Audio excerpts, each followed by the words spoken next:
থাকলে তিনি বিরাট কষ্ট পান এবং আমাদেরকে সঠিক জায়গায় নিয়ে আসার জন্য তিনি মাঝে মাঝে আমাদের জন্য কিছু কর্ম সৃষ্টি করেন, তিনি আশীর্বাদ করেন। এই আশীর্বাদগুলো যখনই আমরা মাথায় নিয়ে চলি তখনই মানুষের জীবনের সমস্ত কিছু পাওনাগুলো হয়ে যায়। এই ডিপির কাজ আমি বলি আমাদের জন্য ডিপি মিনস ডাইরেক্ট প্রোটেকশন। আমার কাছে মনে হয় যে সেলফ প্রোটেকশন আমাদের। আমি যদি ডিপির কাজ করি আমার জীবনের সমস্ত প্রোটেকশনটা আমি পেয়ে যাই। পৃথিবীতে এমন কোনো শক্তি নাই যারা ডিপির কাজ মনোযোগ দিয়ে করে, মন দিয়ে করে, তাদের পৃথিবীতে কেউ নিতে পারবে না। স্বয়ং যমরাজ আসলেও তাকে হিসাব করতে হবে যে এটা কাকে নিতে আসছি আমি।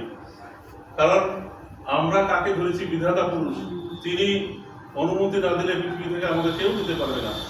এইটুকু আমার জীবনের অভিজ্ঞতা হয়েছে এই ডিপির কাজ করতে করতে। আমরা এখানে আমাদের একটা ছোট্ট সবসময় ঘোষণা কেন্দ্র আমাদের ভোট করছি।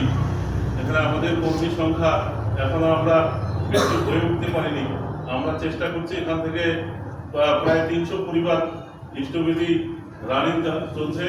আমরা আপডেটের কাজ তো অনেকটা আমাদের এখনো বাকি আছে, সেভাবে করে উঠতে পারছি না, এটা আমাদের দুর্বলতা।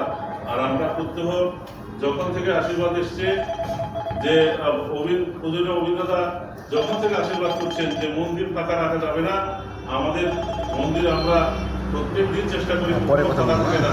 আমাদের সকালবেলা প্রভাতী যে প্রার্থনা, এই প্রভাতী প্রার্থনার সময় অন্তত কমপক্ষে 10-12 জন না থাকে। আমাদের মানে প্রত্যেক দিন 12-14 জন লোক থাকে আমাদের মন্দিরে প্রার্থনার সময়। শান্তকালীন প্রার্থনা হয়, খুব সুন্দর। আমরা এই আশীর্বাদগুলো এইভাবে বর্ষিত হোক, আমি পরম পিতার কাছে প্রার্থনা করি। আর এরকম সঙ্গ যদি আমরা মাঝে মধ্যে লাভ করতে পারি তার দয়া, তাহলে আমরা সত্যি সত্যি আরো অনেকটা কাজে উদ্বুদ্ধ হব, আরো এগিয়ে যাওয়ার চেষ্টা করব। এখানে যারা মায়েরা আছেন